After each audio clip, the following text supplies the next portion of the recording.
ஓம் சக்தி. மனித உடலிலிருந்து வெளிப்படும் கதிர்வீச்சுகள் பதிவு 3. இத்தலைப்பின் கீழ் நாம் ஆன்மீக குரு அருள் திரு அம்மா அவர்களின் உடலிலிருந்து வெளிப்பட்ட கதிர்வீச்சுகள் பற்றிய நிகழ்வுகளை காண்போம். தகவல் நூல் சக்தி ஒளி, டிசம்பர் 2018. பதிவு செய்தவர் சக்தி இசைமணி அவர்கள். சக்தி இசைமணி எனும் பக்தர் பழனி பகுதியை சார்ந்தவர். அவர் தம் அனுபவத்தை சக்தி ஒளி இதழில் பதிவிட்டுள்ளார். நாம் சுருக்கமாக காண்போம்.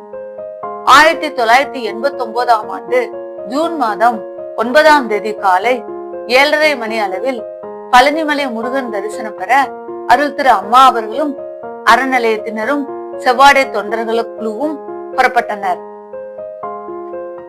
அருள் திரு அம்மா அவர்களுக்கு பூரண கும்ப மரியாதை அளித்து ஆலயத்திற்குள் அழைத்து சென்றனர். அனைவரையும் கருவறை முன்னால் உள்ள அர்த்த மண்டபத்தில் அமர வைத்தனர். கருவறையில் முருகப்பெருமானுக்கு அபிடேக ஆராதனைகள் நடந்து கொண்டிருந்தன. அப்பொழுது அபிடேக பணியில் ஈடுபட்டு இருந்த இரு அர்ச்சகர்கள் அருள் திரு அம்மா அவர்களை குறித்து விமர்சனம் செய்தவாறு பணியாற்றினர். அப்பொழுது அங்கே ஒரு அற்புதம் நடந்தது. அடிகளார் அவர்களின் 2 கண்களில் இருந்தும் 1 கோடி சூரிய பிரகாசம் கொண்ட அற்புத ஒளி வீச கண்டோம். அவர் கண்களை நாம் நேருக்கு நேர் பார்த்தால் நம் கண்கள் குருடாகி விடுமோ என்ற அளவுக்கு அந்த ஒளிக்கற்றை புறப்பட்டு வந்தது. திரைப்பட கொட்டகையில் திரைசீலையின் மேல் வந்து படுகிறதே புகை போல, அதுபோல அடிகளாரின் கண்களில் இருந்து முருகன் விக்கிரகத்திற்கு அந்த ஒளிக்கற்றை சென்ற வண்ணமாக இருந்தது.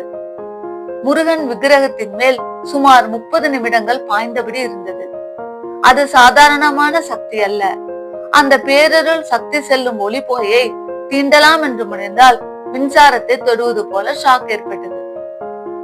இவ்வாறு விமர்சனம் செய்த அர்ச்சகர் தான் கண்ட அற்புத காட்சியை சக்தி இசைமணியிடம் பகிர்ந்தார். நாம் தற்பொழுது கவனிப்போம். பாலகனின் பார்வை படும்படி பார்த்துக்கொள் என்பது அன்னையின் அருள்வாக்கு. அவ்வருள்வாக்கின் வழியே இந்நிகழ்வினை நாம் உற்று நோக்கினால் அருள் திரு அம்மா அவர்கள் தன் கண்களின் வழியே மாறுபட்ட பல கதிர்வீச்சுகளை செலுத்த வல்லவர்கள் என்பது புரிகின்றது. நம் கண்களுக்கு தெரியாத, தெரிபடக்கூடிய, குணப்படுத்தக்கூடிய, மாற்றக்கூடிய, வல்லமை தரக்கூடிய என பக்தனின் தேவைக்கு ஏற்ப கதிர்வீச்சுகளை தந்துள்ளார்கள். ஆகவேதான் அன்னை அவ்வாறு அருள்வாக்கு அளித்துள்ளார். இது குறித்து நாம் தொடர்ந்து கவனிப்போம்.